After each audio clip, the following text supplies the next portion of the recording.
বিশ্বনবী পাগলের মতো একবার হাউজে কাউসারে যাবেন, একবার সিরাতে যাবেন, একবার পুলসিরাতের দিকে, একবার হাউজে কাউসারের দিকে পাগলের মতো দৌড়াতে থাকবেন। তার কোনো গুনাহগার উম্মত যাতে জাহান্নামে ঢুকে না যায়। কিয়ামতের ময়দানে ওই বিভীষিকাময় সময়ে মুসিবতের কালে মানুষগুলো পাগল হয়ে বিশ্বনবীকে খুঁজতে আরম্ভ করবে। সবাই মিলে বিশ্বনবীর কাছে যেয়ে বলবে, ইয়া রাহমাতাল লিল আলামিন, দেখেন আমাদের কি অবস্থা, কি কঠিন বিপদে আমরা আছি, দাঁড়াতে পারি না, সূর্যের আলোতে ঘেমে হয়রান। বিশ্বনবী মাকামে মাহমুদে যে আল্লাহু আকবার বলে সিজদায় লুটিয়ে পড়বেন, বিশ্বনবী এমন ভাবে অজর দ্বারায় সিজদায় লুটিয়ে পড়ে কাঁদবেন, রব্বুল আলামিনের রহমতের দরিয়ায় জোশ লেগে যাবে।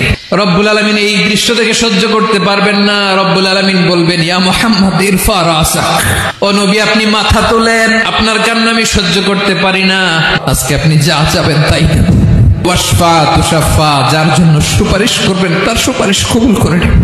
নবী মাথা তুলবেন, তুলে বলবেন, রব্বি হাবলি উম্মতি, আল্লাহ তুমি আমার গুনাহগার উম্মতকে বাঁচাও।